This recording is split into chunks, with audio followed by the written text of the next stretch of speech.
So the topic for our discussion today, and more or less it's related to the reading that I have assigned to you, is on the Ilustrados, the Filipino Ilustrados during the Taft era, the genesis of Philippine elite democracy. So if you look at the picture there, that's actually from the year 1907, and that was the first Philippine assembly. So those people there were the first assemblymen uh, in the Philippines. And if you look at them, most, if not all of them, were Ilustrados. So when we say Ilustrados, I hope you still remember in our previous discussion, when we say Ilustrados, Ilustrados actually mean uh, Ilustrados mean the educated class. No, they were considered as elites in Philippine society, more or less the educated elites. Some would consider, aside from being educated, it follows that they were also landed elites. But to be more specific, there's a specific name for the landed elites, and they were called as the Principalia class, which were considered as the economic elites. But for the sake of our discussion, when we talk about Ilustrados, of course, that will include also those, to some degree, that will include those who were landowning elites and, of course, the political elites as a whole. So let's begin. Now, when the during the American period, or when the Americans came, of course, you already know about the Philippine American War, uh, which happened starting 1899. And when the period started, or when the when the or during the war itself, the Americans actually, uh, as ordered by President McKinley, sent a commission led by Jacob Sherman. And Jacob Sherman was sent to the Philippines to know or to understand what really happened, to Philippine society, or what is the status of Philippine society, and how, and the Americans wanted to know more about us. So when Jacob Sherman arrived in the Philippines, of course, what he did was he interviewed two groups of people. The first group were the elites, the Ilustrados. And in his interview with the Ilustrados, of course, he learned a lot from the Philippines, but that was only from the lens of the Ilustrados.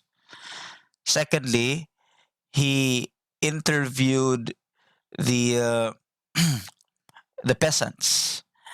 They were considered as uh, the ignorant people at the time in the Philippines. Of course, it was quite a harsh description, but they were considered as ignorant by the Americans. And the peasants, uh, they were uh, described by Sherman as, aside from being ignorant, but they were described by Sherman as being uneducated. And because of them, he thought that the Philippines was not yet ready for independence. So eventually, Sherman described the Spanish regime as anachronistic, or way backward, wag yun sila, tyrannical, and despotic. But if we look at the historiography of the Americans, if we look at how the Americans wrote history, their construction of history, they actually had a stereotype. No? They had a stereotype image of the Spanish administration. And they basically portrayed the Spanish period as the Dark Age. No? They portrayed the Spanish period as the Dark Age of Philippine history. Let's proceed. So the stage was set already. Sherman had already told President William McKinley that the Americans should retain their power, and that in over the Philippines, and that and that the Filipinos were not yet ready for independence. And this was also the view of the Ilustrados at that time. And we'll discuss more about that later on. So after the Sherman Commission, another commission was sent to the Philippines, and this was the Taft Commission. But the Taft had was assigned by McKinley, and it had altruistic intentions. And the the responsibility of the Taft Commission was to establish a civil government in the Philippines. That was the responsibility of the Taft Commission, to establish a civil government in the Philippines and to teach the Filipinos how to govern themselves during the early stage of during the early stage of American occupation. So that was the intent of the Taft Commission, and the Taft era, we can say that that was from 1901 to 1913. So the uh, here are the the governor generals at that time during the Taft era. So we have William Howard Taft, Luke Edward Wright. I think if we look nani sa Dumaguete, no, we have Luke Wright Street, so it's named after him. Henry Clay Ide, James Francis Smith, and then the last one of the Taft era was William Cameron Forbes. And after Forbes, mo na tong Francis Harrison, and then ka Leonard Wood. Discuss more about that next topic na. So the Taft era, I mean the Taft Commission, you have to remember they were tasked to form a civil government in the Philippines, and this was where they started to appoint Filipino commissioners in the Philippine Commission. And later on, this was also the period wherein Filipinos were elected to municipal and provincial positions. So, my first question for the class is this: why was American rule considered a mixed blessing? So, if you read the article of Serena Diokno, she mentioned there something about American rule being considered as a mixed blessing. In fact, the book was even, I mean, the essay was found in a book entitled Mixed Blessing, the American colonial occupation of the Philippines, something like that. So, the question, if you have read the article, I hope that you did, is that why do historians consider the American rule, some historians consider American rule as a mixed blessing? Anyone? If you want to answer, please raise your hand so that you can be recognized, or you can speak uh, freely. Anyone? Why was it considered a mixed blessing? Okay, Jessa. Try ako, sir. Hi, Yeah, go. hello, good morning. Yeah. Um, based sa ako ra pong na-read, sir, ato Mm-hmm. pong nasabtan Yeah. sa benevolent assimilation, it was considered mixed blessing because um, the rule of Americans is also a mix of force and kindness, Okay.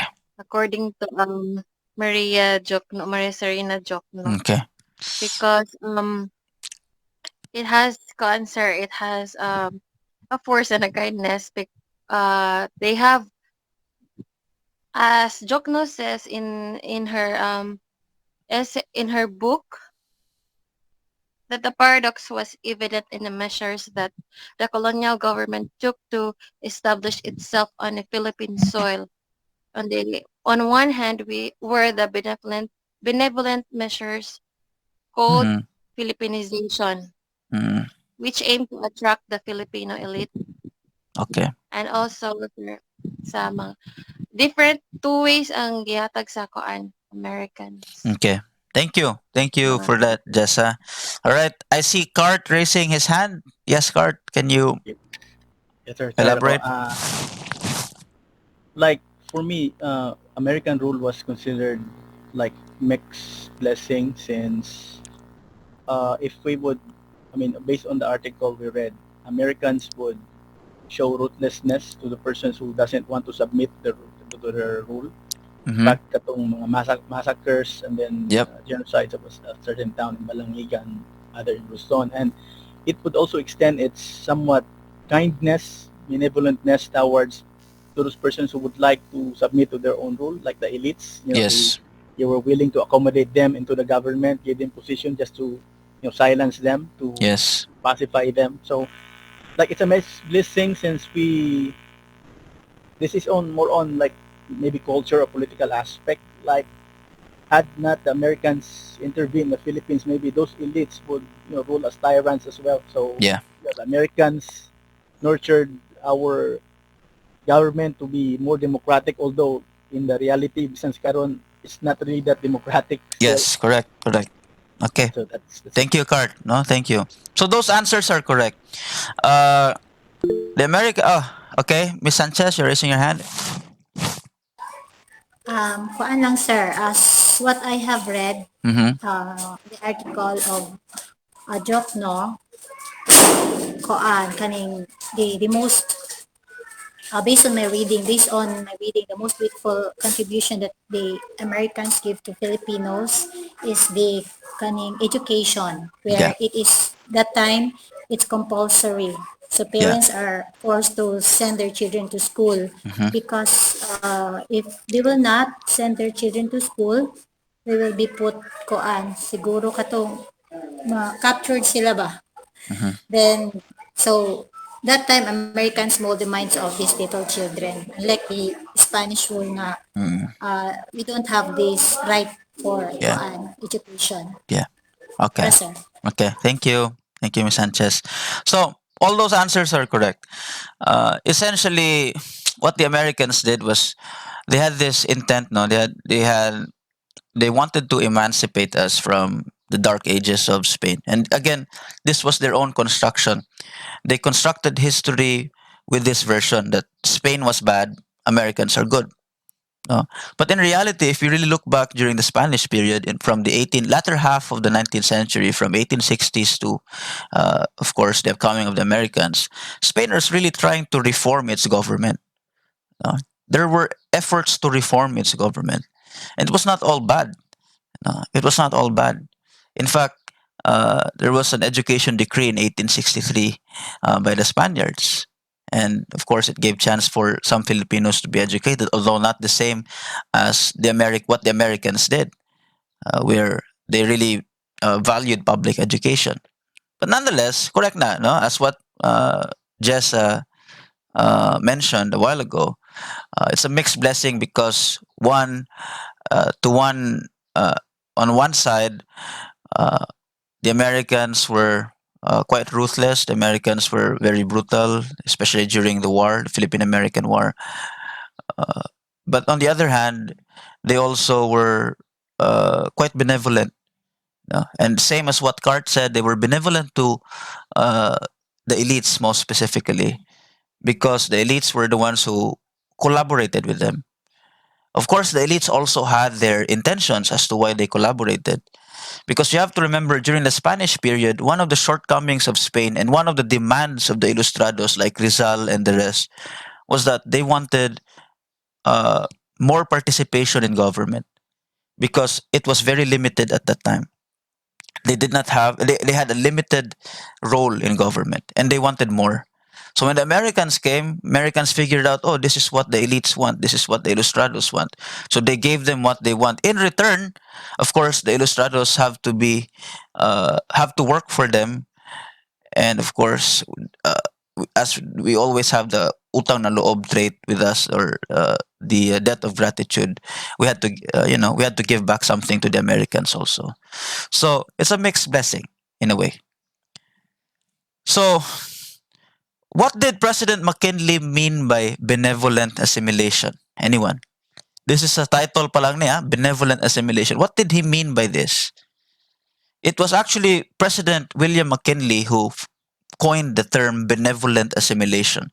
And this became the policy of the Americans in the Philippines when they first arrived. I mean, after the war. No? So what did McKinley mean by this? Anyone? Guai is raising her hand. Yes, Guai? From what I have understood, sir, it basically meant that President McKinley at that time wanted to govern over the Philippines, but he doesn't want it na parang direct control over the government because it will make the Americans look bad based on the previous government that the Spanish gave us. So he tried to have he wants to govern the Philippines over somewhat as what my classmates mentioned before, that they want to portray it as kindness, Kindness. so that the Filipinos would appreciate them more than what the Spanish government has what the Spanish government did during their stay in the Philippines. Okay, correct. That's correct, Guy. So benevolent assimilation. When we say benevolent, it's synonymous to being kind.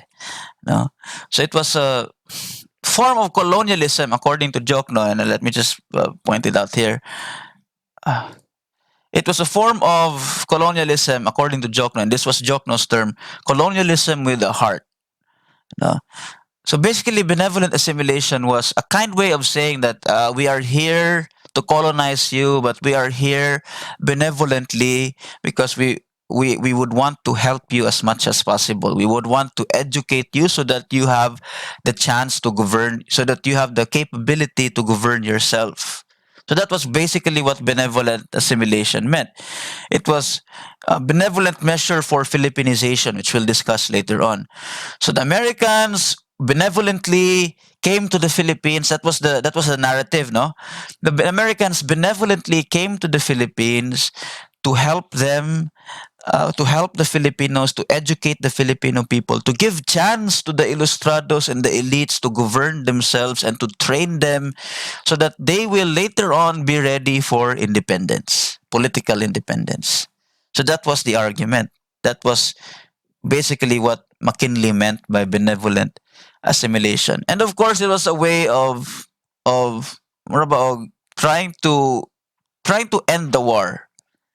No, American military the military basically wanted to prevent the birth of undying resentment and hatred because as long as the war went on, Filipinos would then continue to resent the Americans. That's why some would say that war is not really beneficial at all. Of course, it is a way to achieve, it is an instrument to achieve a political end. But if the war continues, of course, many Filipinos will be affected by it and they will then resent and hate the Americans. So the American military, of course, did not want the war to wage on for how many years. So they accepted McKinley's plan of benevolently assimilating the Philippines. So let us now look into the uh, the three interlocking components of an Ilustrado. So when we look at the Ilustrado group, or let's just say the political elites in general, or the elites in general in the Philippines, they have three interlocking components. Three. The first one, of course, if you're an elite, of course, you have education. If you're an Ilustrado, you need to have education. And education was seen as something very important in Philippine society because it added status to your name, no? Especially mga educated individuals, no? Especially during that time. Not so much di na kayo karon, no, with the rise of anti-intellectualism. The second uh, component was personal clientele. Now, when we say personal clientele, this has something to do with the relationship between the elites and his followers. So, constituency of followers and friends. Now, muna mga followers sa elites and friends of the elites who were bound to him by loyalty. Loyalty is a very important trait of Filipinos, and sometimes loyalty is being abused. We have also a term called as misplaced loyalty. No? So This then led to what historians and sociologists call as the patron-client bond. Uh, the patron and client bond, the relationship between patron and client. So if you look at the local level, of course, this has something to do with, of course, the landed elites, where the landed elites were the patrons or the local bosses, no? The caciques were the patrons, and then the people living in those lands, no, the tenants and some peasants would be his clients, no, and they were bonded together by usually by these two elements in patron client bond. The first one is utang na loob, and this trait is still it's still present in our modern day society. Utang na loob, no. So it's like I scratch your back, you scratch my back. You know, debt of gratitude. And then the second one is the compadrazgo or ritual co-parenthood. Mona na katong usually the elites would become ninong or ninang of sa ilang mga anak or ninong og ninang sa no? Usually sa ilang mga anak. No? So that's why it's called ritual co-parenthood. So muna na yung mga ninongs and ninangs. So that's the second component. The third component is wealth. Of course, if you're an elite, you need to have wealth. You need to have money to fund for your education outside or in Manila. And you need to have money also as means to reward your followers. So please remember those three: education, personal clientele, and wealth. If you have all those three, then you are already considered as an elite. No? You're already considered as an elite or an ilustrado. Okay, let's now proceed. So the question now is, why did the Ilustrados collaborate with the Americans? Anyone? Why did the Ilustrados collaborate with the Americans? What was the reason why they collaborated, why they worked with the Americans? Anyone?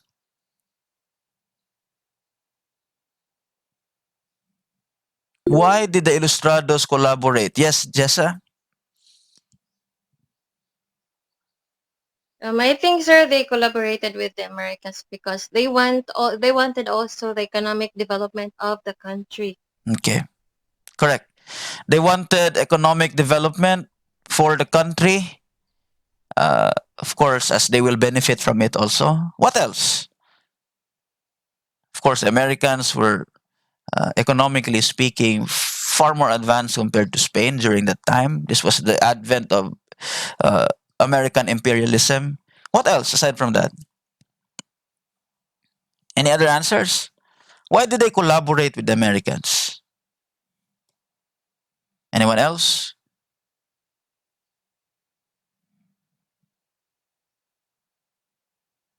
Anyone? Cart, do you have an answer?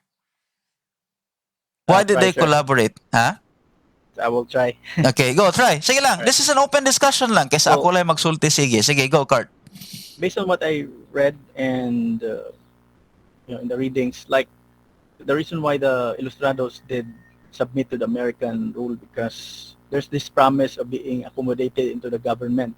Okay. So first and foremost, the reason why the Ilustrados during the Spanish times like opposed the Spanish colonial government because they refused to grant some privileges to them, politically speaking. Okay. So here's the Americans came like offering them positions. Then there's really nothing to fight about it or no question about it. So they really accepted that one since if they would like resort again to armed struggle, they would actually lose all their privileges, especially Correct. business, their lands, all those things. Correct. Okay. So it had something to do more or less with, of course, they would sugarcoat it. They would basically say that it's for public. They want to serve the Filipino people, but it's more. Some historians would agree that it had something to do with personal interest. And even Emilio Aguinaldo noticed this. No, that's correct, Cart. No, thank you. Uh, Aguinaldo, aside from the economic reasons mentioned by Jess, Aguinaldo also noticed that it was something personal. And later on, as we progress in our discussion, when we reach the Japanese period, makita po nimo dira ng ilahang they have collaborative proclivities. Kanabang they have the tendency to always collaborate with the colonial power. And even Aguinaldo noticed this. Aguinaldo observed, no, that the rich or the Ilustrados feared for their wealth and tried to weaken the unity of the revolution. And when Aguinaldo said tried to weaken the unity, it's because they collaborated with the Americans. Most of them were part of the Malolos Congress, but then after realizing that Aguinaldo was losing ground and Aguinaldo was not going to win against the Americans, of course they they decided to collaborate, and they were basically threatened by the risks of war. They have more to lose compared to Aguinaldo and the other, revolutionaries. The Ilustrados had more to lose, and they feared for their wealth. They were afraid that their money and their land would be taken away from them if they go against the Americans. And of course, even the Americans thought some Americans did not trust them. Even some Americans thought that the elites were ambitious and they were only concerned about money and they were always reconciliatory. Some Americans questioned the intent of these elites, but they had no choice. They had to work with them. No, they had to work with them. No, because of the policy of McKinley of Philippinization and of course benevolent assimilation. So in short, most of the Ilustrados collaborated with the Americans because of personal interest. They collaborated with the Americans because they were afraid to lose their wealth. And of course, as Cart mentioned, they wanted to collaborate. They collaborated with the Americans because they wanted a bigger role in government. They wanted to have the chance, no, to be part of government because they had everything na. They have wealth, they have education, they have personal clientele. The only thing that they lacked during the Spanish period was power and influence. And they did not have that during the Spanish period. When the Americans came, it was their chance to gain power and influence. And the Americans enabled that. The Americans allowed that, no, from happening. Okay. So, what did Taft think about the Ilustrados? So William Howard Taft thought that the Ilustrados have very little conception of what liberty means. So even Taft thought about this. Even Taft averred that kaning mga Ilustrados, they don't really know what democracy means. They don't really know what liberty means. And Taft also said they are only more concerned with their personal interest over public interest. Only more concerned with personal interest over public interest. And then Taft later on uh, uh, averred that the US should protect the masses from the upper class. But they had to depend on the elites, no, to help them govern the island. So this was the paradox, so to speak, because Taft and the other commissioners were really quite suspicious of the intentions of the elites to govern. No, they did not really fully trust them, but they had no choice but to work with them because they were the educated class. They had no choice but to work with them because they were the ones who were who were the most qualified to govern over the people.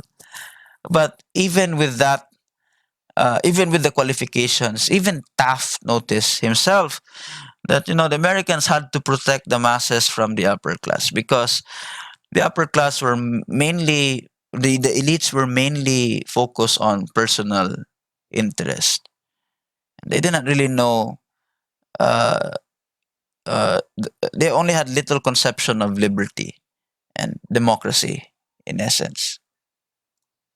So the Americans then focused on two important institutions. First one was civil service, and then the second one was education. So civil service was used to train, no, the elites or the Ilustrados on how to govern the people, how to govern the Filipino people. So American civil service then was quite useful to train, no, the Ilustrados to become government officials, to become public servants, so to speak. And then public education at the time was also used to educate the masses, so that the masses will, of course, later on progress and would later on have the chance, no, to learn, no, from the Americans. And after learning from the Americans uh, had this vision that in educating the masses, they are in one way or another trying to maintain or trying to strike a balance between the Ilustrados and majority of the Filipinos who were the masses. So once they had this very idealistic notion that if the masses will be educated, they will then be able to be at par with the Ilustrados, and they will then be educated enough to choose who their leaders will be. So they have that notion, no, that education can help the masses. So very important, Ninoa, civil service and public education. So now we look into the question of Philippine independence. So my question for the class is this: What did what does Philippinization policy mean? What did McKinley mean when he ordered his commissioners to have this Philippinization policy? What is Philippinization policy in essence? Anyone?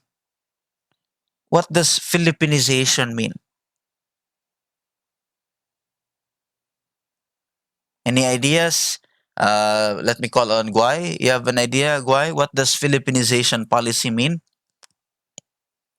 From what I've understood, sir, no, the Philippinization policy is somewhat the U.S. government wants the Philippines to be part of their colonial state, and to be particularly like directly governed, somewhat same as the different states that was colonized by the US. Pero since the Philippines was already colonized by the Spaniards, the US wanted to have this policy, the so-called Philippinization policy, in order parang ilang tabunan ang main goal, which is to colonize the US by trying to say that this is the policy that is good for the Philippines. This is somewhat I don't know how to put it into words. Maybe it's like a fake democracy stance by the US para in order to establish a US policy in the Philippines. Yeah, okay, but what does Philippinization mean? Philippinization. Unsa may Philippinization? Or we can say Philippinize. Unsa may lang, what does that term mean? Philippinization. Aside from those things, unsa may pasabot ana? It's a condition, sir. The condition of being Filipinos, Filipinized. What did they want to Philippinize? Unsa may lang ganan i-Philippinize, so to speak? What were they trying to achieve with this policy? The Philippinization policy. Aside from trying to colonize the Philippines, more specifically, what were they trying to achieve when they said that they wanted to uh, implement a Philippinization policy? Anyone? Cart? Yes, you're raising your hand. Can I try, sir? Yes. Based on what I have understood in the reading and the word Philippinization, it's more on granting political power to Filipinos in the government. It's more on making it more, I guess, Filipino, since in the, I don't know if this is connected with the Spanish era. There was also like this move of Philippinization, and it's more on involvement of Filipinos in the government. And yeah, so that's what I understood regarding Okay. with this That, word. that's correct. So Philippinization policy is more on involvement of Filipinos in government. They wanted Filipinos to govern themselves. So they appointed elites, you know, to government positions in the insular government. So when we say Philippinization, what they were trying to Philippinize were the positions of government. They wanted the Filipino elites to take, uh, they wanted the Filipino elites to take positions in government, which was previously, of course, taken by the Spaniards. And of course, when the Americans came, some of them took those positions, but eventually they wanted 100% that the Filipinos will be the one to govern themselves. Eventually, after training them sa civil service, with the civil service supervising on them and monitoring them, and after educating the masses, some of them uh, envision that some of those masses will eventually take government positions later on. So important positions, however, at the outset remained with the Americans, because the Americans had this belief that they had to take those positions first in order to show to the Filipinos how to govern properly. So, what was the greatest act of Philippinization at the start of the Taft era? Well, the greatest act of Philippinization was the passage of the Municipal Code. The passage of the Municipal Code, and I want you to take note of that. 1901. When the Municipal Code was passed in 1901, of course, that led to the election of a town mayor or the town presidente, and then the town vice presidente or the vice mayor, and then members of the municipal council or the town council, and then the municipal treasurer and all the other positions. And all of them were Filipinos. All of them at the municipal level, all of the government officials were Filipinos. And this was what the Filipinos wanted. And this was what they dreamt of. Uh, this was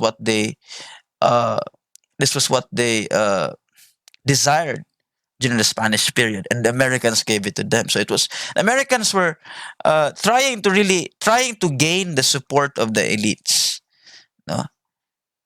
As you might say, justification for them to colonize the Philippines. Once they get the support of the elites or the local chiefs or the local bosses or the caciques, then it would be safe for them to assume that the Filipinos would want them there. And the elites also did not want to independence right away, as what we have discussed before.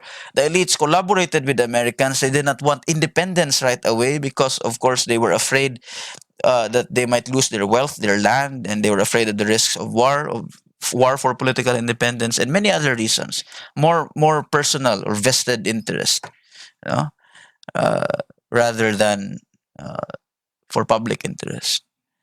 So there were there were two groups at this time. There were the Americanistas, and then late, of course, the Revolutionaries. So my next question is, what were the arguments of the Americanistas? Why did they advocate for a pro-peace stance? They were called Americanistas for a reason, because they were quite sycophantic to the Americans. But the question is, why did they advocate for a pro-peace stance? What was their intent? Anong pro-peace man sila? Why did they advocate for a pro-peace stance? As Jokno mentioned, they were pro-peace and they supported the Americans. The question is, why? Ano man? Anyone? Why were the Americanistas advocating for peace? Pro-peace stance, yes, why? As what Jokno mentions here, the Americanistas claim that rather than war, they would prefer an evolutionary path, Okay. which by mean it's somewhat peaceful war for them instead of like going for a war like no, kadang, the different kind of war that they are wanting to do. Yeah, but why did they want? That's correct. They wanted an evolutionary path. Now, more specifically, what did this mean, and why did they want peace? There has to be a reason, diba? Of course, you might say they wanted peace because they wanted to end violence, but they wanted to end the killings, but it's quite a naive one, no? It might sound quite naive that they only wanted that. Uh, what was their what was their probably what was their intent, as mentioned by Joke, no? If we analyze those, if we really dig deeper, what was their intent aside from, of course, not wanting war? Of course, they didn't want war because they will personally be affected by it. Yes, Cart, you're raising your hand.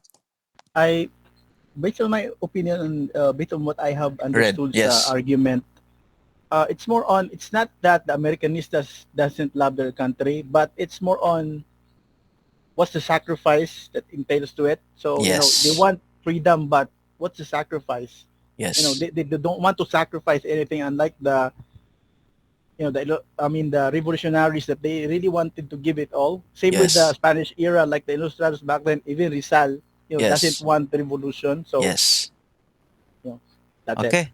So yeah, they didn't want to sacrifice, of course, because they had a lot to lose. You have to take note of that. They had a lot to lose if they would sacrifice, if they would wage war. Mas dagag mawala nila. And that's one of the reasons why they did not want war. That's why one of the reasons why they were pro peace. So they preferred an evolutionary path to emancipation rather than war. They wanted a peaceful path. No? So again, that's correct. They were fearful of losing their riches, and they were threatened by the risks of war. And they had this belief, no? And that's what Guy mentioned. They wanted an evolutionary path. They wanted uh, peace, because the reason why they wanted peace is because they had this belief that we can never win a war against the Americans. And I think most of you would agree on that.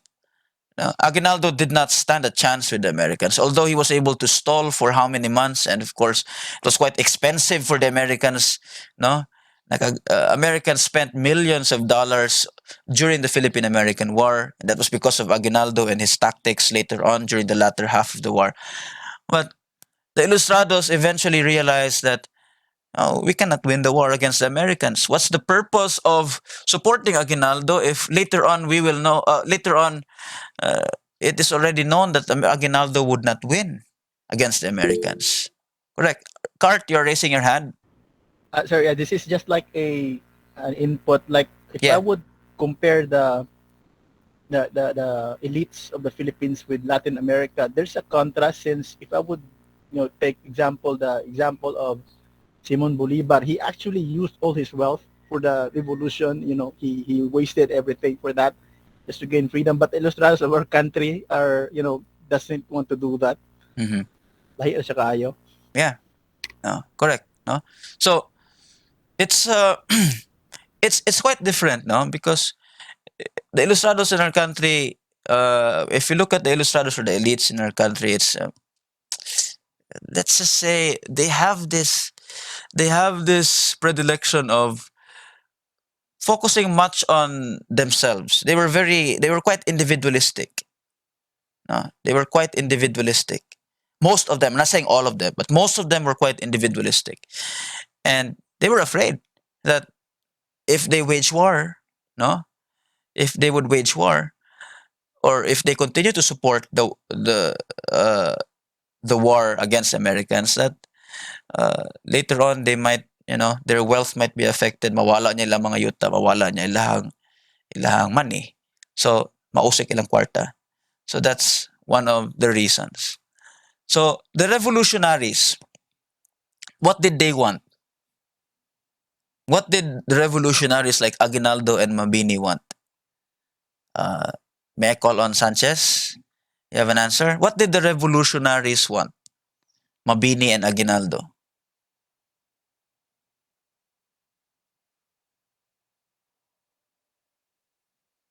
Or anyone else? I don't think Sanchez, you're present? Yes, sir. Yes. I What don't did have the a revolutionaries want? Mabini and Aguinaldo. Did they want to follow an evolutionary path like the Americanistas, or they wanted to follow a different path?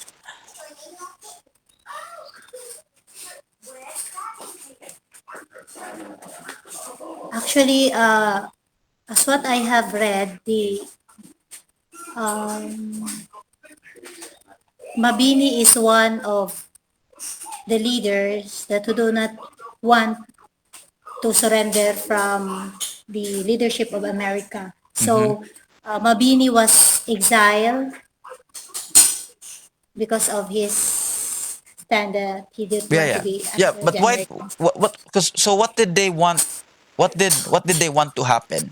Aguinaldo and Mabini. What was their goal? I do want independence. They want to fight for freedom. Okay, I so they want haven't. they wanted immediate independence. No, Yeah. they wanted freedom from the Americans. Correct. So to them, they thought that genuine peace could not be obtained without the war. War was important. No, peace would be its legitimate outcome.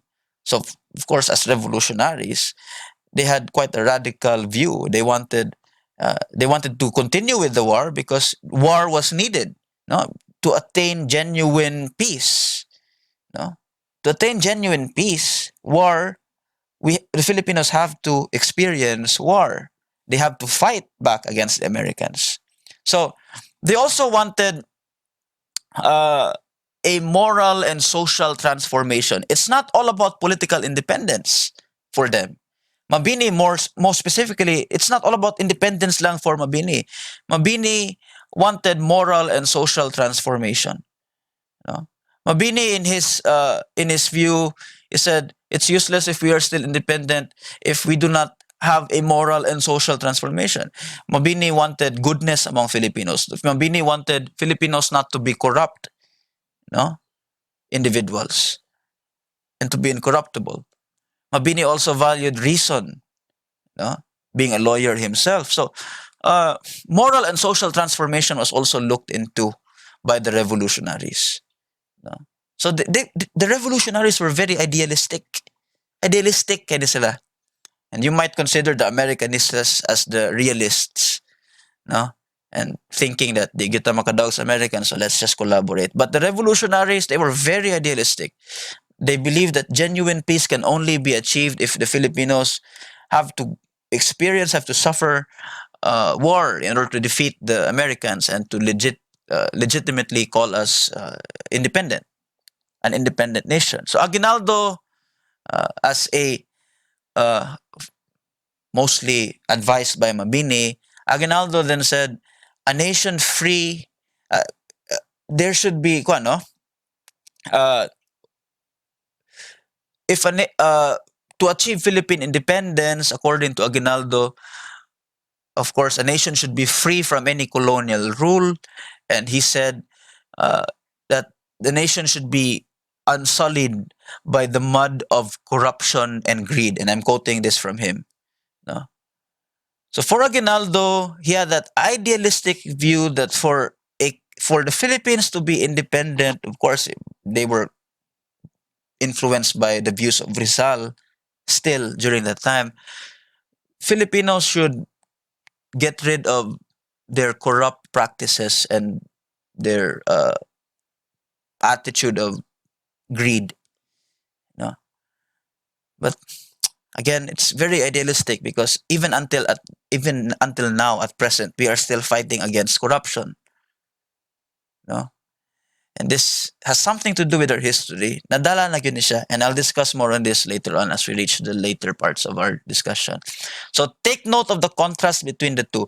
Americanistas wanted an evolutionary path. They were afraid of losing their wealth and riches and lands, etc. While the revolutionaries, on the other hand, they they wanted to wage war in order to attain genuine peace. But aside from that, they wanted the moral and social transformation of Filipino people. They wanted Filipino people not to be corrupt.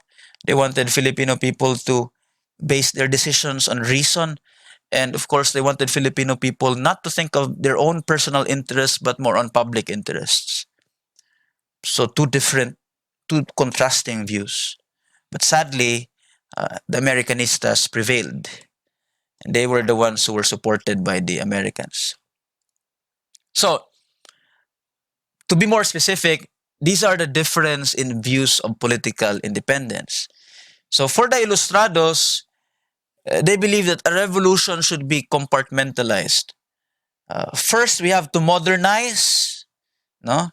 And then we have to be taught how to govern ourselves before we can be totally free. So compartmentalize na, no? Before we attain political independence, we have to modernize first. We have to improve our economy first.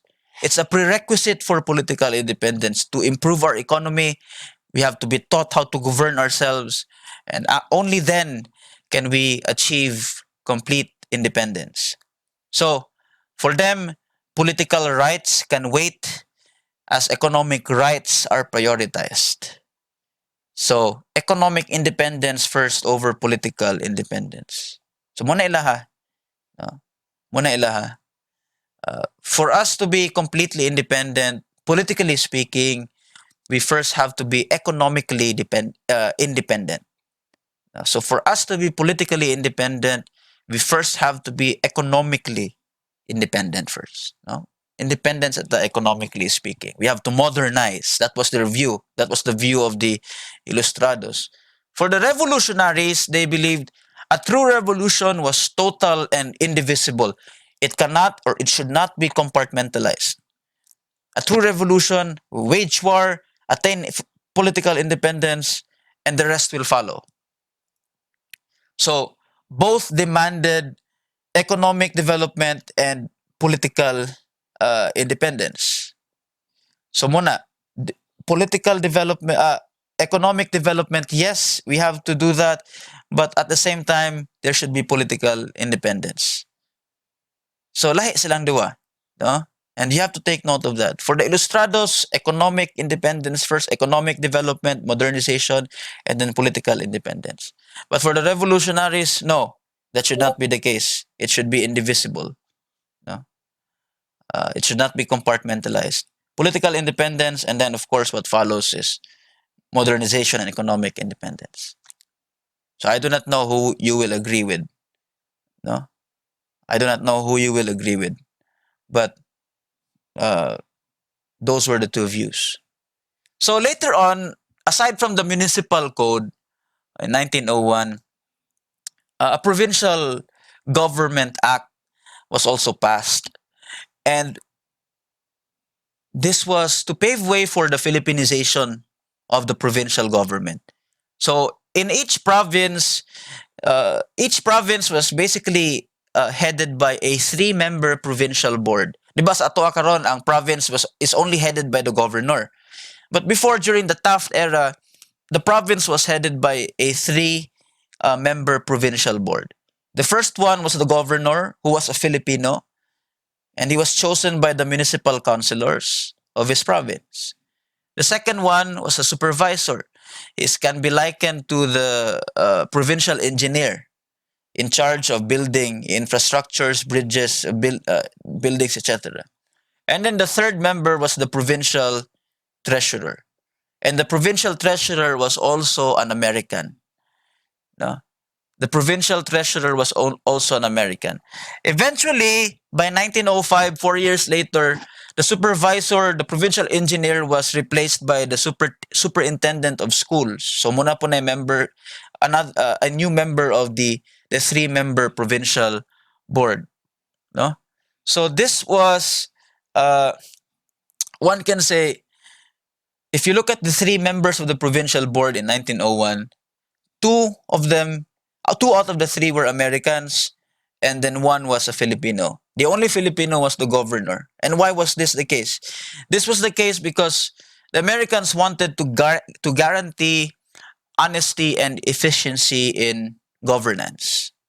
And to them, they had this belief that if out of the three members of the provincial board, if two of them, majority of them are Americans, then that will those two Americans will then be able to supervise or instill on the other member, the one member, the governor, honesty and efficiency in governance. So mura og sila mo'y gatudlo sa governor on how to really govern. So the Americans were quite precautious also, no? They were quite precautious because they would they would want, of course, to help the Filipino Ilustrados uh, learn how to govern. And one way of learning is, of course, by looking at the Americans as role models. But even Taft uh, observed that some of the American colonial officials sent to the Philippines were not really that good also. But eventually, later on, a few years after, it the Philippinization policy progressed. As the Philippinization policy progressed, nailisa na ni. Eventually, a Filipino was elected as was chosen as treasurer. Dili na American ang treasurer. So after the Filipino was chosen, a Filipino was chosen as treasurer. Duha na ka Filipinos and usa na lang ka American. Ang members a three-member provincial board. And then eventually by 1910, that was 9 years after, all provincial governors and the two other members of the provincial board were all Filipinos. Tanan sila Filipinos na. And this was how they implemented the Filipinization policy. Step by step, hinay-hinay, gradual progress of the Filipinization policy. So aside from this, to counter check on the doings of and the deeds of the local officials, the Americans also established the Executive Bureau, and this was headed by the Executive Secretary. Now, the Executive Secretary is actually the assistant to the Governor General, especially on local government issues. Muna makabantay mo karon, even in our government today, there is still that position of Executive Secretary. More or less, he is like the assistant of the president. So, the Executive Bureau, headed by the Executive Secretary, supervised local elections.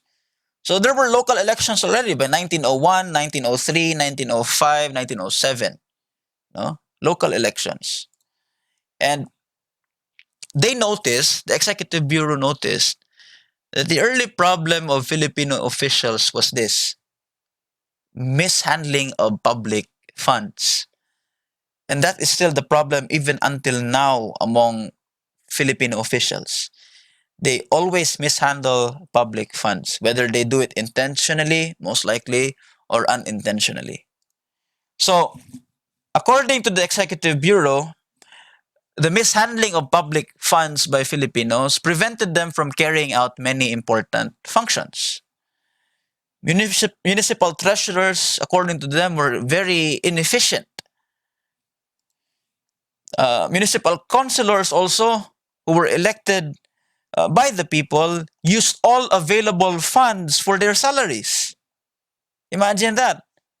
So, makonect na nato tong personal interest nila over public interest. So, municipal councilors during this time used all available funds for their salaries. No? And they did not use the funds collected by the treasurer from the taxes of the Filipino people for public works or education or health. So they left nothing for the improvement of roads, construction of buildings, or payment of school teachers. So at the outset, murabag nabaguhan na ta. Before, we had limited participation, but now that we were given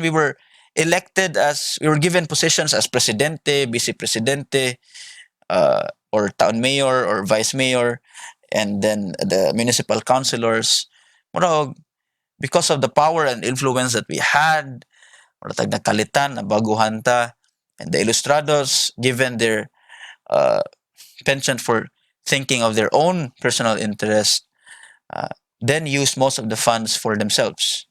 And that's why, according to the Executive Bureau, one of the problems that they faced was the mishandling of public funds. Within the Executive Bureau was the Law Division. So, a part of the Executive Bureau was the Law Division. And the Law Division was responsible for advising on dismissal, suspension, removal of any official in government service. So, the provincial governor had the power to suspend any municipal officer. He had the power to suspend a municipal officer if he found him, guilty of any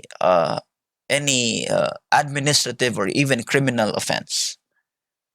But according to some historians, it was quite unlikely to happen, especially if the officer or the municipal officer belonged to the same party with him.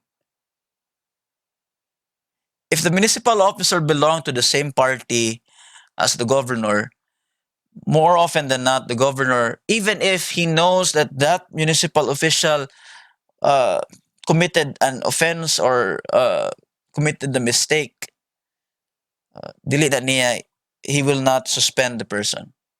Why? Well, we go back to patron-client bond. We go back to utang na loob. We go back to the social relations among Ilustrados, wherein they entrench themselves in local politics and national politics. Nga naman po niyang papahawaon niyang tao, di ba? Even if he knows that the person is corrupt, of course, he would not kick him out because that person is his party mate. And so this was the start of, the development uh, of the culture of corruption in local and later on national government. So aside from that, only a few Filipinos would testify against an officer who still held his position of authority.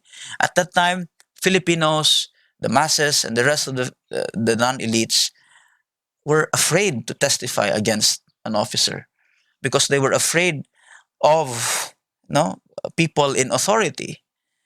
And this was, a common trait. Even Rizal noticed this trait before, during his time, when he said that the problem with Filipinos is that, uh, ano, that they did not question people in authority. They were afraid of people in authority. That's why he said that not all the faults lay with the friars, most of the fault lay with the Filipinos, because they were not courageous enough to stand up against the friars. And the same thing happened during the American occupation and during of course, the Taft era. Because the Filipinos were afraid to question municipal officials, even let alone provincial officials who held position of authority. If you question someone, chances of something bad happening to you is quite high. And this was what they were afraid of. And unfortunately, that is still present today. No? We are afraid to question the government because we are afraid something bad might happen to us. But there is no problem in questioning the government. The government is there to serve us, the people. Problema mangul karon is if we question the government, we are immediately labeled as activista. Uh, Even worse, some of us are called as NPA because of our criticism against the government. And that is how it is today at present. And that was how it was before, during the Taft era. People were afraid to question authority. So local officials were more fearful of the central government, of the Governor General and the Philippine Commission, than public opinion of local community. So instead of fearing the people, the local officials acted like local chieftains or local bosses like before. Di sila mahadlok sa mga tao. Di sila mahadlok sa mga tao na nag-elect nila. They were not afraid of the people who elected them in that position. They were more afraid of the central government, of the Governor General. But that should not be the case. Because the people elected them there. They should think about the people. They should be afraid of the people. Nabali naman noon. The people are afraid of them, or were afraid of them. Just like today, the people are afraid of the government. The people are afraid of say, the mayor, the governor, the congressman.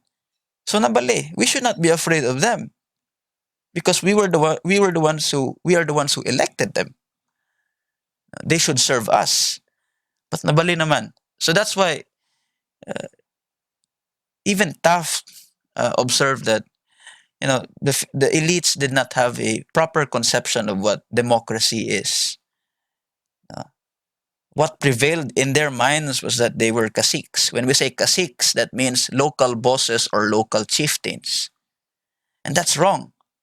And sadly, it is still present until now. Sadly.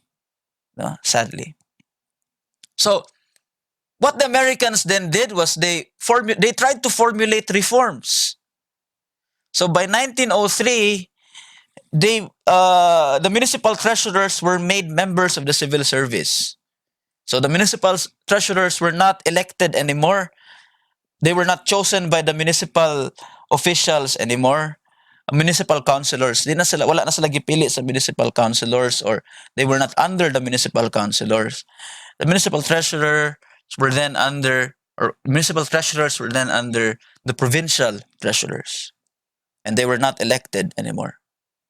And the provincial boards were now given the power to review and annul all municipal ordinances. So i-review na nila o ilang i-annul if seen to be not helpful to the public. And the provincial government, by and large, were now the ones in charge supervising the municipal government or the municipality. So those were the reforms implemented by the Americans. But sad to say, it did not really matter that much because of the relations between Ilustrados from the provincial and the municipal level. So by 1907, there were a lot of developments that transpired. Majority control of the Filipinos were given. I mean, majority control of government government positions were given to the Filipinos. And by 1907, that was the year wherein the first Congress, the first legislative body was created. And the Filipinos were then asked to elect the assemblymen for each district in their provinces. So with the creation of Congress came in, what were the effects? Came in the consolidation of a system of national alliance. So they created a Congress consisting of 80 members, 80 members in the Congress, and all of those members from the different districts in the Philippines met and converged in Manila. And there, the elites, the Ilustrados, got to know each other and eventually entrenched themselves in national politics and in the insular government. So 80 assemblymen were elected. 80 assemblymen were elected. So, it's important for us to talk about voters' criteria. By the way, are there any questions? Any questions before we proceed? Am I going too fast? Okay ra? Questions? Any questions? Cart? Jessa? Wala ra? Can I proceed? Yeah, sir. Sige. So, Sure, sir. Sure.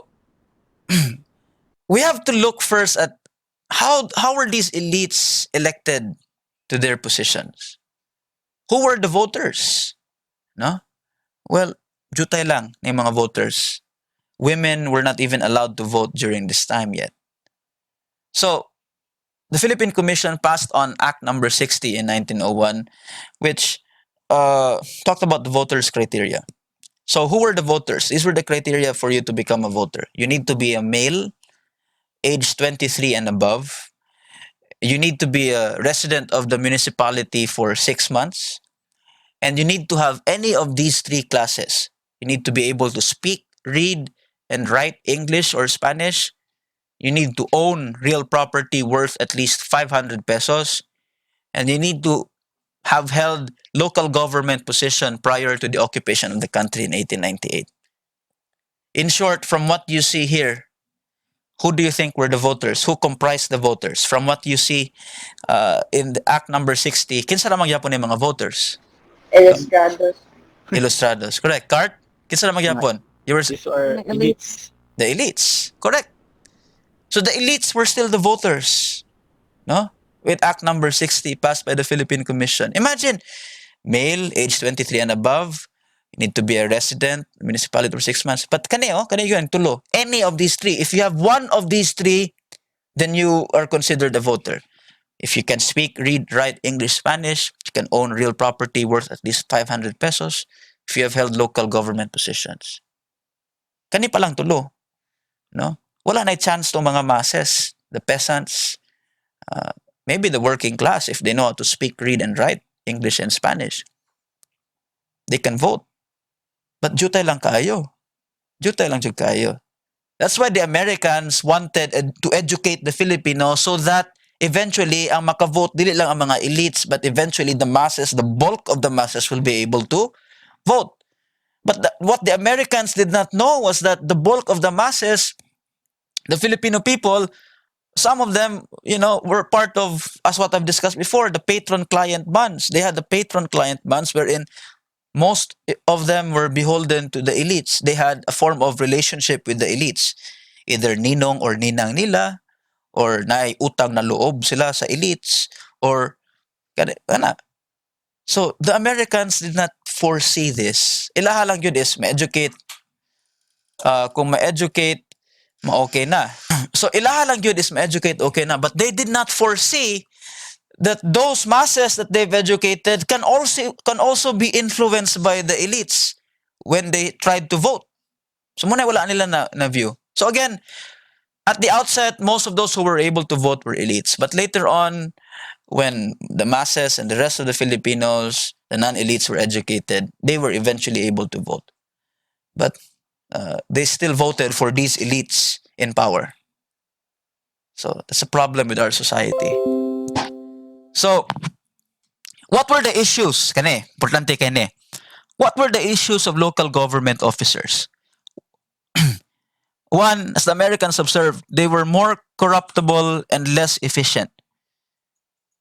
No? They were more corruptible and less efficient. Even the Americans noticed during the Taft era that the Filipinos already had that, corrupt trait in them. Kusog mangurakot. No? Kusog mangurakot. Kusog mangwarta sa gobyerno. So, but other issues included one, neglect of duty. Neglect of duty. No? That's one. Filipinos neglected their duties as local government officers. The next one, abuse of authority. Abuse of authority. When they were elected to those positions, most of them abused their authority. They used their authority to, collect even more money more taxes from the Filipino people. And they used their authority not basically to serve the Filipino people, but they used it as more or less a way of achieving power and influence over them. It was more or less a status. Murag pang kuan lang nila, no? To gain a higher status in society for power and influence. And then the last one, the third one, misuse of public funds. And then the last one is the Americans noticed that they always protested election results. They cannot accept defeat. No? Kung mapildi gani sila, they would always protest, no? Na mga violations of election laws, etc. And they protested the election results. So question for the class, kani silang upat, do they sound familiar even until now? Yes, sir. Yes. Yes. Yes, sir. Yes, no? And it's still, a problem until now. Neglect of duty, abuse of authority, misuse of public funds, cannot accept defeat in elections, no? And some elector violations of election laws. Naani, no? Hantud karon, no? Wala ni nawala hantud karon. The culture among Filipino elites still continue until now. This was even like more than a century ago, the Taft era, 1901 to 1913, but until now it's still present, no? Sadly. One way of the common way of for them to get money was what they call as voluntary contributions. Voluntary contributions. But it was not voluntary. Essentially, it was not voluntary. It was done by compulsion and by threats. People were threatened, no, by the government officials, to pay up, or they collected money from them using threat, making it compulsory for them to give money even way beyond the supposed tax that they should pay. So the law division tried to submit an act wherein contributions must be approved by the governor general before they can collect. Dapat moagi pa sa governor general. But later on,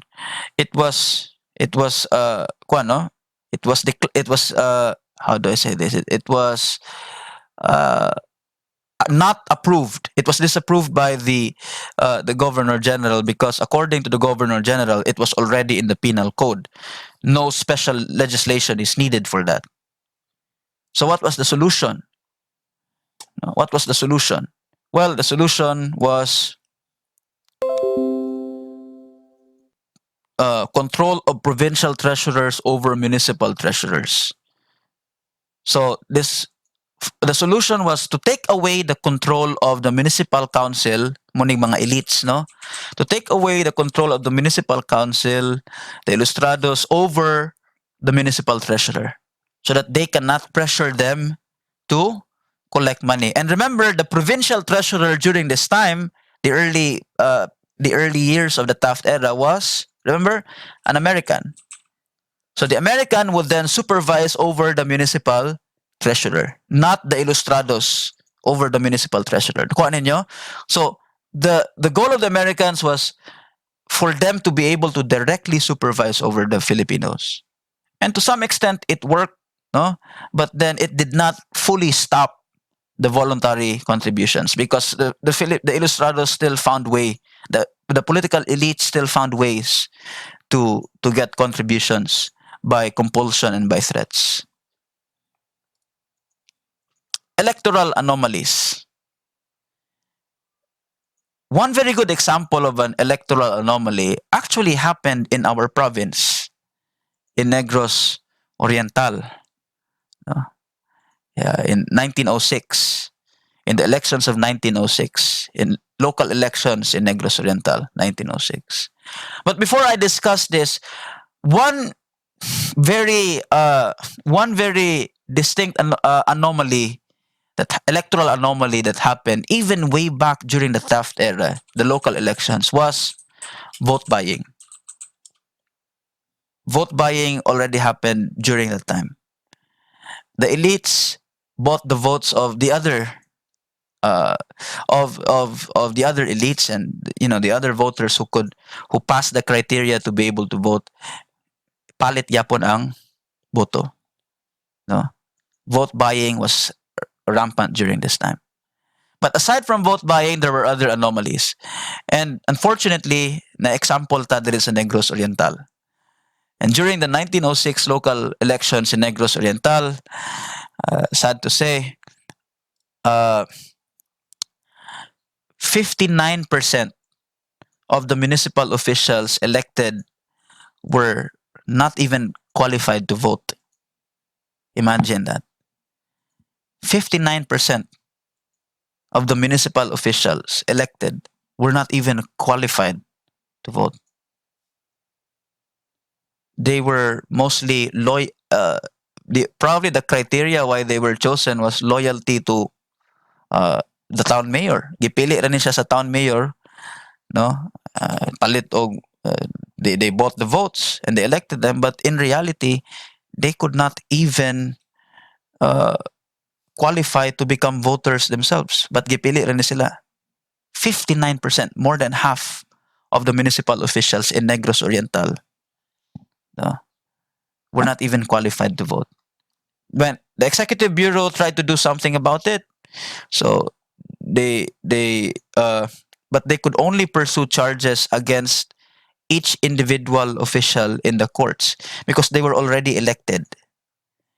So ang ilan na lang gibuhat is they pursued charges in the courts. But wala na, elected na sila.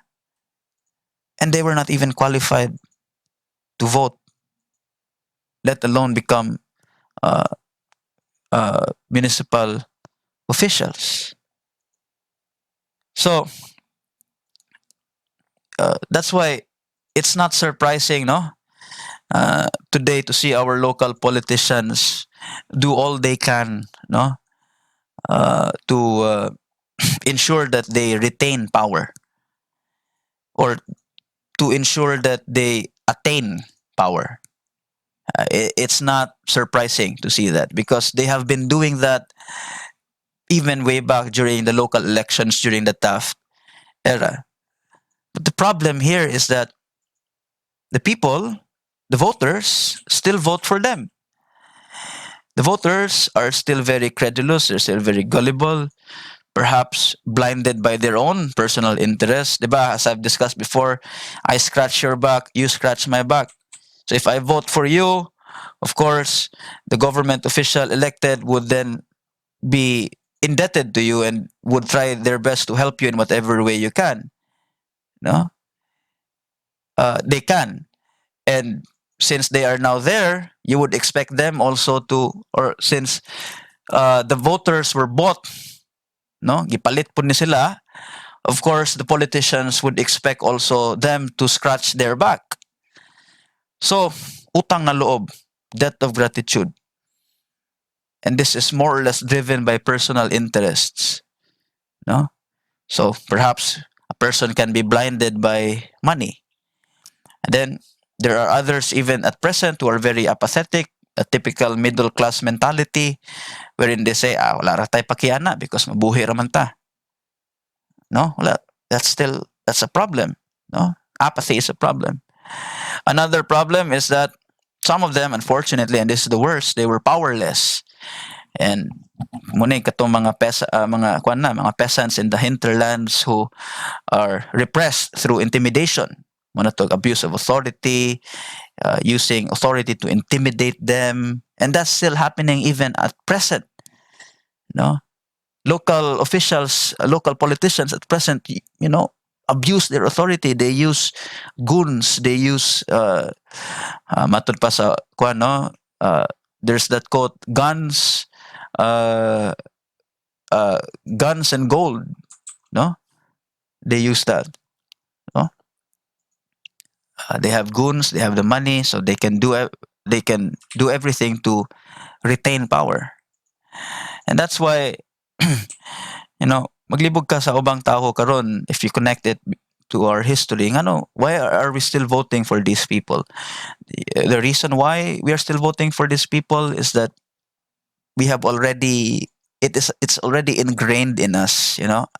Aside from vote buying, aside from utang na loob, aside from getting something out of them, out of the politicians, one deep problem that we have, and I hope it's still eradicable, is that the culture of politics that we have in the country, it's already deeply rooted, no, sa ato as in our society. It's already deeply rooted, entrenched na kaayo ang mga local politicians in our society, where they can retain and they can easily attain power. No? Retain and attain power. Easy for them to do that. No? Because of money, because of intimidation, and all other things. So sad to say, Negros Oriental was one example of electoral anomaly, no, during the Taft era. Another anomaly is voter intimidation and use of threat. occurred when electorate became even much larger. You know what? One of the things that they did. Remember, one of the criteria to become a voter was for you to have at least a land worth 500 pesos.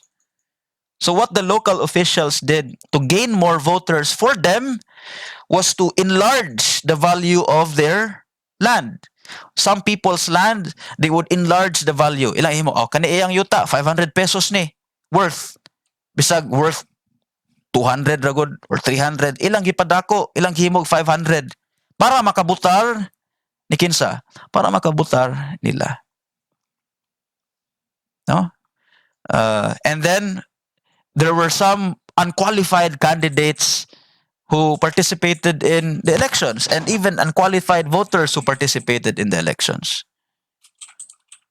Muna makadungog mo sa uban sa atuas election before, in the years before, nagali uban sa una katong dili pa automated atong election, na uban nga patay na gani pero nibutar ra gyapon. Have you heard of that? No? Bisag patay na nakabutar ra gyapon. So this has been a common practice even before. And then we have what they call as the illiterate voters. Illiterate voters, they cannot read, speak, or write English and Spanish, but they had land. Yutaan sila, and they held position during the Spanish government, so they can still vote. Remember the criteria? So they can still vote.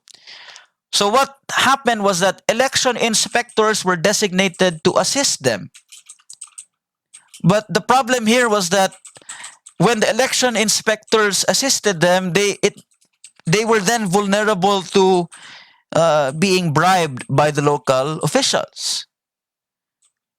So, because of this, one constabulary officer, Philippine constabulary officer, said officials in the province were not elected by popular suffrage, but by the suffrage of election inspectors. So nakadaog ang local officials not because of the people, but because of the election inspectors responsible for assisting the illiterate voters. This was a PC officer from Bulacan who said this. Suffrage of election inspectors. So, kani nga mga practices, it was done even way back during the Taft era. Gitagaan naman gud lamang tag chance to participate in local government. So when we were given the chance to participate in local government, the Ilustrados then made it the point for them to become elected, manigurado. They made it the point to do all they can, whatever means necessary to be elected to that position, to gain power, to gain influence. And that's still happening now, unfortunately. So, we can learn from this. We learn from history, but we always say we learn from the mistakes of our past. But now it's becoming a reality. We really are learning from the mistakes of our past. The problem is that we learn from it, but we still continue to do it. So maybe that's what learning means to the Filipinos today. No? Marabag, ituluan tamuan ni karon, so mo po ninyong buhaton. No, these are mistakes. We should not repeat the mistakes of the past. But apparently, yes, we are learning by repeating the mistakes of the past. We are learning Philippine history by repeating the mistakes of the local officials before. Well, maybe local politicians can learn from this so that they'll be able to attain power. But this is not right. This should not be done. This should not continue. So let's proceed. So eventually, the Executive Bureau of the Executive Bureau then observed that Filipino politicians were disinclined to accept the results of the official returns of defeat.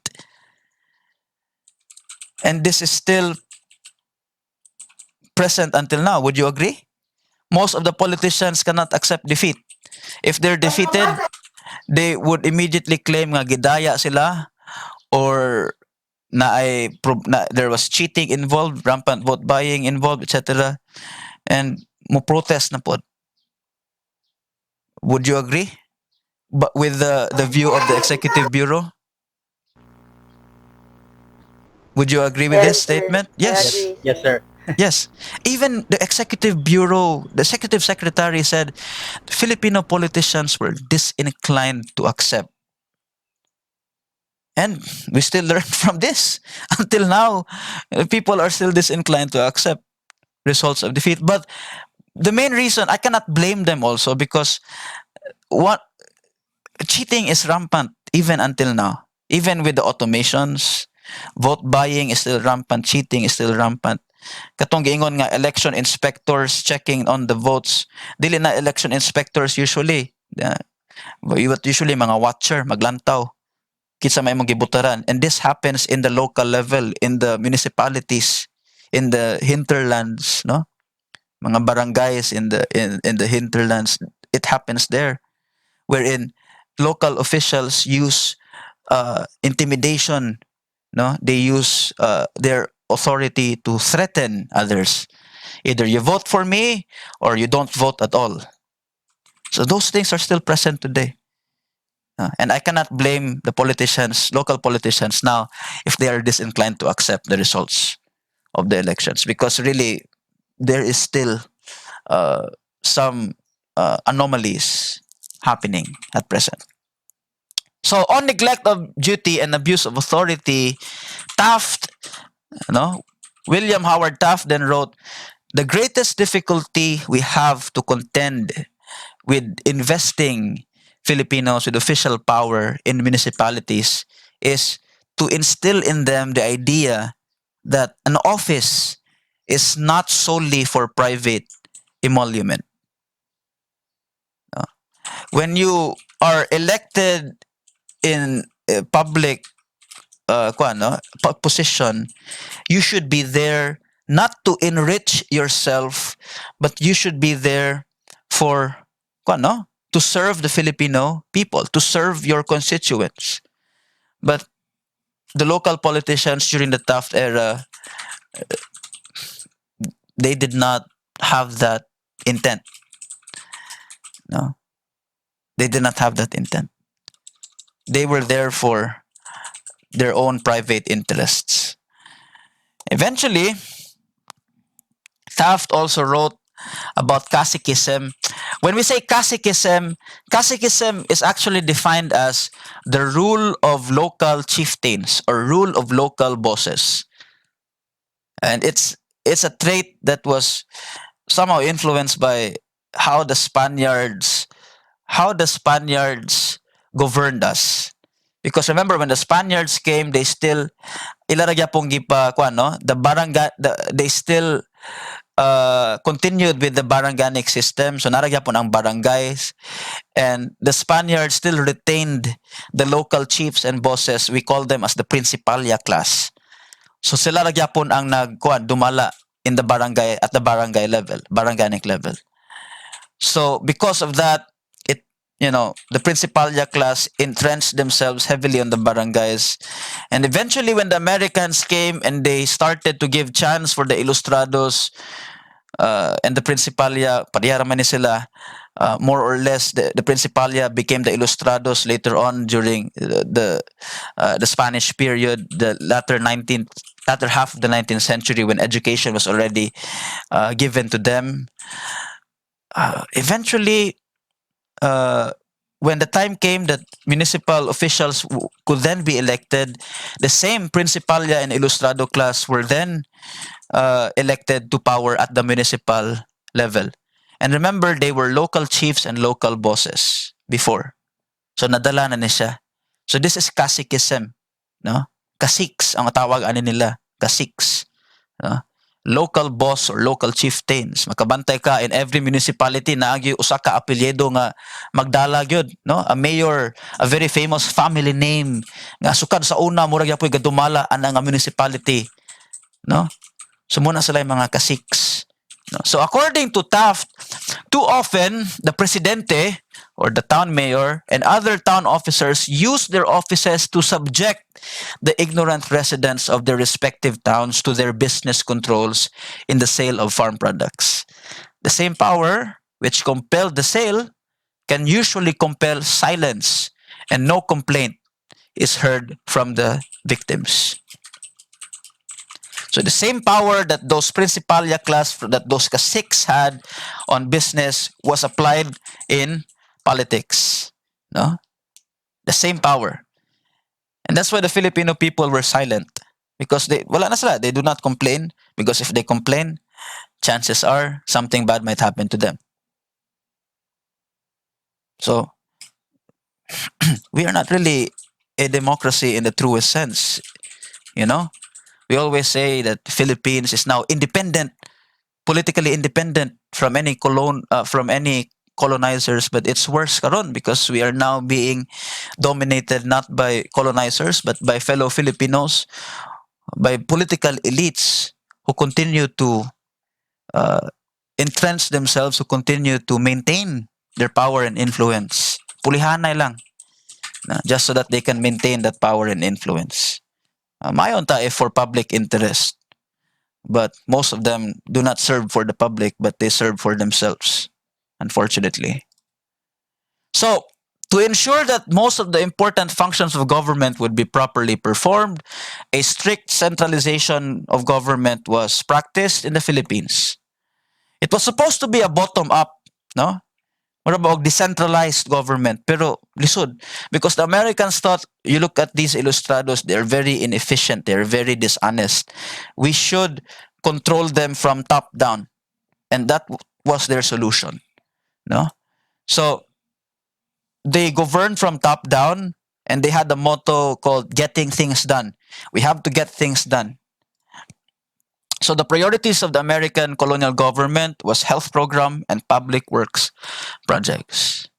But these priorities, of course, aside from education, were done, but it was still affected by the rampant graft and corruption that happened. We're almost done. So, what then were the attitudes of Filipino assemblymen? So by 1907, assemblymen were already the first congressmen were elected to power. Muna sila. So these assemblymen had been raised and educated, you have to take note, under Spanish rule, and seem to have accepted the traditional Spanish view of public office as a mandate for monetary and social aggrandizement. So when we look at the mandate, no, when we look at their intentions, it was more on monetary value.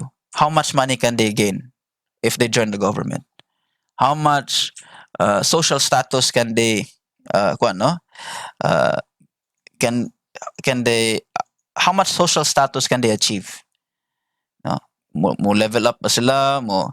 Can they attain a higher social status if they become local officials? Of course they will. So it was more on monetary and social status that they decided to become local officials, to become assemblymen. No? So the first day of business, nantawan niya, I got this from a primary source on the minutes of their first no first first assembly, so to speak. So on the first day of business, the assemblymen immediately voted themselves a substantial and unwarranted increase in their per diem pay. So mura na ilang allowance, no? The per diem pay. No? Those in government would know about this. Kabalo mo ani, di ba? Mga teachers, even kamo, Sanchez and Agravante, you know about this, di ba? Aning per diem. You're familiar with that? Yes, sir. Oh, Yes, 'di ba sir. makadawat mo ani pod, no? Per diem pay. So, ang ilaha dayon is they wanted a substantial and unwarranted increase. Padak-an dayon ilang makuha nga kwarta. Hanapay. So they passed Bill 352. And Bill 352 is a 5-year tax exemption for all uncultivated lands outside Manila. Who were the owners of these lands? that they wanted to exempt. 5-year tax exemption. No need to pay for taxes. Kinsa may mga owners ani? Who do you think were the owners? Them. Correct. The elites. Correct. Sila. Sila mo yung owners ani. And remember, muna nilang gikuha, no? 5-year tax exemption for all uncultivated lands. So, again, they were there to serve not the people but themselves. And sadly, no, ang naka-benefit ra po ng Bill 352 were the caciques outside Manila, the elites outside Manila. And that was the sad reality of politics during that time. So, what happened to the independence? Asa naman ang independence? Nawala na, di ba? What happened to wanting to attain Philippine independence? Nawala na. Because they already achieved what they wanted before during the Spanish period.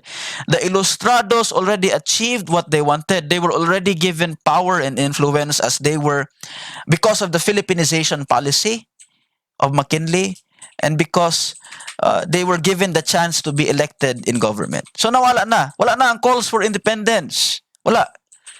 No? Economic stability for them, muna nilang i-justify. No? For the Americans, their views on the Filipino independence was that it's the same views as the Filipino elites. Economic stability first as a prerequisite for self-government. And of course, the masses first should be educated as a prerequisite for social change. Of course, the Americans also had their ulterior motives why they wanted to colonize the Philippines. It also had something to do with free trade and business, money that they can get from the Philippines, the exports that they can get from the Philippines. So, muna lang i-justify lang. Economic stability, prerequisite for self-government. Education of the masses, kailangan ma-educate ang masses for social change. Because only then, if the masses will be educated, only then could people challenge the entrenched elites. Only then could they challenge the elites who have entrenched themselves in Philippine politics. But I'll ask a question to you. I think most of us today now are educated. We have already been educated. But why are the elites still, holding those positions at present? Why are educated people still voting for those people at present? What do you think is the reason? Money We and already are popularity. educated. No? We already are educated. And for the Americans, they believe that if the Filipinos would be educated, then there will be social change. Most of us, I do not know the statistics, but I assume that millions are already educated. The voters are educated enough to influence others. But the question is, why are the political elites still retaining power? Why are they still in power? Nga unta, if we are educated, nakagraduate ta, makabalo unta ta mo pili kung kinsay sakto, kinsay tarong o kinsay dili tarong, who is a good politician from a bad politician. But the question is, why are they still there? Why? Why are they still there? The local, I can enumerate a lot of family names locally and nationally. Daghan kayo. Senators, congressmen, town mayors, even our president right now. Marcos is a member of the elite class. And he returned even with the crimes and sins of his father. Although some would say that the sins of his father is not the sin of the son. And I would agree with that. But, at least there should have been atonement. There should be atonement for the victims of his father. But going back to the question, why are they still there? Anyone? From the previous slides and from our discussion and maybe from your personal views, what do you think is the reason why the political elites are still there? Why are we still electing them? Anyone? Cart, yes. And then I'll That's right, call on sir. Guay. Sige. That's right. For me, it's all about like money. Yes. Nowadays, if you don't have money, then you kakadaog sa election. And then popularity. Filipinos are more on who's popular. Yes. For instance, if you would look back into the latest presidential bid earlier, there are actually a lot of candidates nga qualified, like Yes, Walden Bello, but they still run for a person who is not even qualified for the position, and it's correct, just like famous. correct. So popularity and money. That's your answer, Cart. The reason why they're still there. So popularity and money. What about Guay? What can you say? Why are they still there? Sir, I actually agree. It's mostly based on their influence that they already have established in the past years as well. Correct. So again, we look back in history, it's because of the influence that they had before, no? And the practice that they followed, that they learned, no, from their predecessors. The practice that they learned from history, I do not know if they're learning it from history. I do not know if they know this, but the practice that they learned from their predecessors, most likely, no, intimidation, abuse of authority, vote buying, uh, and all the other practices, negative practices in the electoral process that they still continue. Money is probably one of the main reasons. Vote buying. Aside from vote buying, well, there's also the what we call the personal clientele of the uh, of the elites, of those political elites. Karon, they have loyal supporters who have misplaced loyalty. Loyal supporters who have misplaced loyalty. They only, maglibog ko aning ubang mga tao, why they vote for those people when they know that those people are already very corrupt, when they know that those people abuse authority, when they know that those people are not good, but they still vote for them. Why? Well, one, utang na loob. Because that person helped them. Probably gave them money. If na in hospital dagoy, ilang relative, gitabangan, ihatag kwarta. But not, whether it's their personal money or the money of, government, ilang ihatag, hinabang, no? And the Filipinos already, given that we have that trait, no, that innate trait among Filipinos nga mura baog, kung kinsa gali ni tabang nimo, of course you are beholden to that person already. So that's one. Utang na loob. Gitabangan ka, na nadisgrasya nimong paryente, gitabangan ka, gitagaan kag kwarta, na problema, na kaso nimo, tagaan kag kwarta, tabangan ka. So mamutar ka. Even if you know that that person is corrupt, has a lot of bad practices in government, dili maayo nga tawo, butar ra gyapon because gitabangan ka. And that's not good. Yes, Cart, you're raising your hand. Yeah, I would like to add that, sir. I remember when my grandfather was still living, he mentioned that it's better to, owe a money kaya mas mabayaran pa nimo siya Hmm. than utang na loob. It's very hard to pay that. Correct.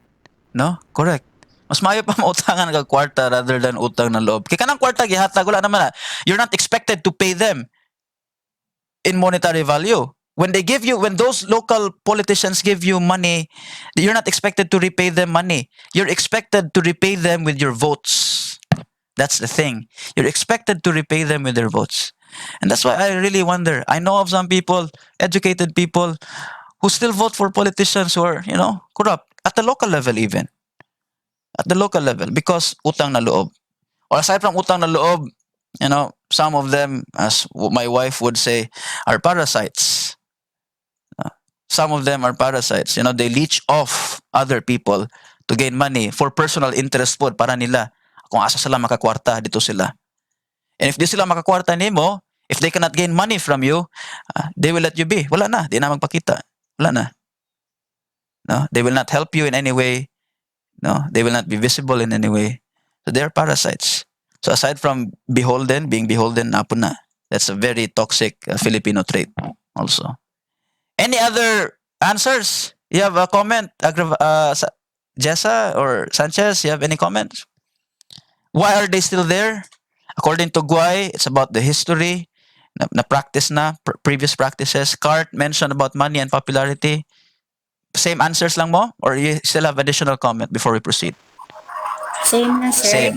Same. Okay. More yun na. More or less. It's still the same. More yun na ang practice. So, we proceed. So, elites were seen as encumbrances to the realization of a truly democratic society. They were seen as encumbrances to a truly democratic society and establishment of social justice. There is no social justice now because of them. They are the obstacles to that. No? For us to attain social justice, lisod na kayo because they are already heavily entrenched in our politics, kana mga political elites. And we do not have a truly democratic society because of them. In a truly democratic society, a person should be given the choice who he or she should vote for. All of the people. But no, wala. In the local level, ang uban, dili na. They cannot vote for who they want because one, uh, they are repressed, they are threatened, they are intimidated, especially the lower class, the peasants and they are intimidated by these local politicians, by these political elites. Threatened, dili na mo vote, ayaw na vote, no? Or they are threatened to vote for you, for him, no? Di gali kang butaran ako, wala na. Putlan og tubig or unsa ba? Or worse is, something bad will happen to you. So those are the things that make the elites obstacles to attaining a truly democratic society. However, the problem was that there was no effort on the side of the Americans to uproot the social and economic conditions in the Philippines because the Americans, they were so busy. They wanted honest governance, efficient governance, but they did not look into the deeper problem, the bigger problem, which was they did not look into the social conditions in the Philippines. Yeah, they wanted to educate, but para nila after ma-educate, okay na.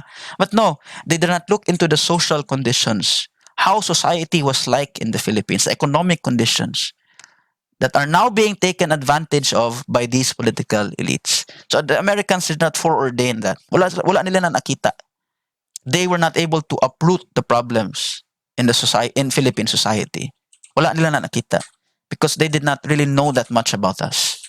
They did not know about, the practices of those political elites. They did not expect that. So, shortcomings of American officials. Americans ignored the sensitive agrarian problems in the Philippines, and the Americans legitimized elite rule at the local level. And they are the reason why we are like this karon. The Americans are the reasons why our local politics is like this, from the municipal code to the provincial act, and then eventually uh, electing the Congress, and then eventually after the Jones Law, the bicameral legislature, Congress and the Senate, and then muna na sa tunang time nilang Quezon and the Osmeña, and muna na, no? They legitimized elite rule at the local and at the national level. So Taft, in the end, averred that if we are to be criticized at all for what has been done in the islands to 1913, it is we went a little too rapidly in extending the political power of the native Filipino. Even Taft observed that ang ilang problema is that they were too fast in giving power and influence to the native Filipino. The Philippinization policy had a negative ramification.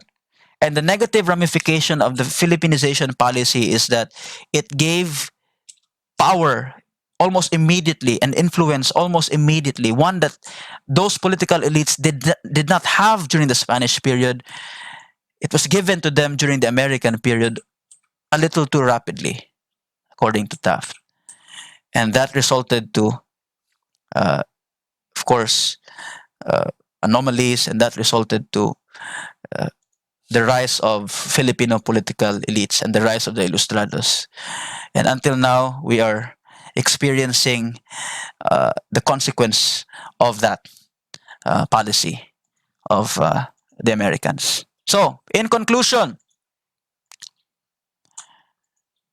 today we live in a democracy, but many people, especially those who know the history of the Philippines, would say that we live in an elite democracy.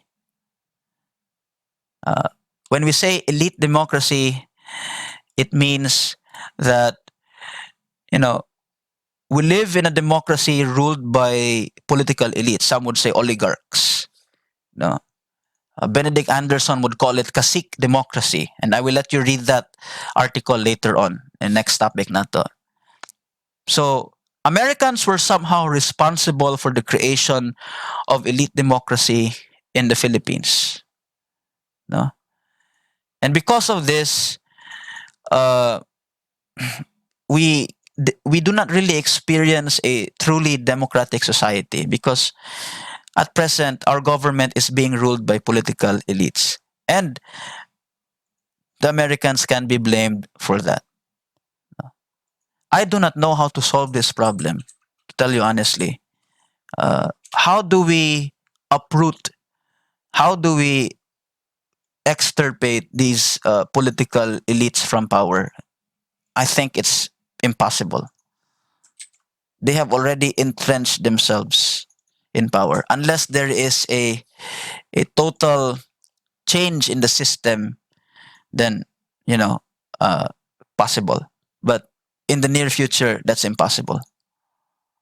No, so that's the challenge for us teachers. That's a challenge for us to really teach our students to learn from the mistakes of the past. But I think it's too late because the political elites have already entrenched themselves in our society in politics, and the only way to deal with it is, of course, start with yourselves.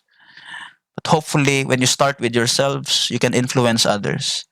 But that's too naive. Even I would say that's too naive because the power and the influence is already there. They have already attained it, and the political elites will make sure to retain it as long as they can. And that's the sad reality that we face now, no, in our politics. So another conclusion: political dynasties. Some of us would say, uh, to solve this problem, we should abolish political dynasties. But it's impossible to abolish political dynasties. Why? Well, how do we abolish political dynasties? We pass a bill, right? We pass a bill. And why do I say it's impossible to abolish political dynasties? Because in order for the bill to become a law, it has to pass through what? Who does it pass through? Asa man siya Congress. moagi? Congress for reading. Congress. In your pol sci class, it passes through Congress and then Senate. Who are the members of Congress and Senate? The The upper and lower house. Yes, upper and lower house, and most of them comprise of what? The political elites. The people I'm talking about. Most of them are elites. Correct. Most of them are political elites. Most of them are local, members of the political elites. And why would they pass an anti-political dynasty bill if they will be affected by it? Diba? So, it's useless. Wala gini. So, again, the political dynasties can be traced back when the Americans implemented the Philippinization policy, which in turn undergirded the power and influence of political elites at the local and national level. So, goes back to history. And yet, we Filipinos still decide to vote for them. Either we are coerced, but most of us do vote for them also because of personal interest. As I've discussed before, utang na loob. No? We are beholden to them because that local politician helped us in a way. Itabangan ta. So, butar ta nila. Bisag kabalot lang nga kurakot sila. We still vote for them. That's wrong. No? That's wrong. Maikog maputag dili ta mo butar, di ba? Sa Filipino trait nga, butar dito niya kigitabangan ta. Pero, bisag kabalot lang nga, murag, di man ni maayo, dagan na makig-issue ning tawhana. There's a lot of issues already, and yet still we close our eyes, we turn a blind eye to them, and then we just say, that's, mo na to. So, we vote for them because of utang na loob. No? So, that's a problem, that's a societal problem that we have to solve as Filipinos. How do we solve that? I really don't know. Well, again, we can start with ourselves. We can start with ourselves, and hopefully the rest will learn. But I do not know. I'm quite pessimistic. My view on it is quite pessimistic. It's very difficult to solve it if we continue with the present system that we have today. If the political elites are still present today in their position in power, it's hopeless. I do not know how to solve it, to be quite honest with you. And then the attitude of the political elites.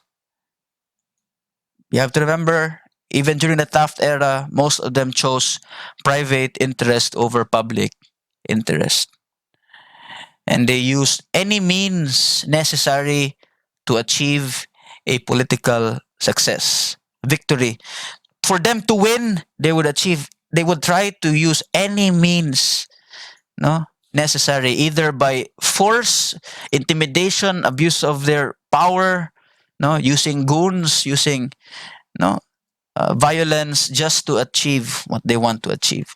Or they can cheat, they can pay their way to their position, they can buy their votes just to achieve power, just to attain or retain power. That is what they are doing now. And that was what they were doing before. Unfortunately, we just have not learned from it. The people who learned from it are the political elites, and they are now continuing the same mistakes that their predecessors have done before. And that is a problem today. How to solve it, I don't know. Maybe you have possible solutions to it, but I'm just presenting you the reality now, and I'm just presenting to you the history as to why that is happening today. So that ends the discussion. So these are the sources that I used, and basically that's all.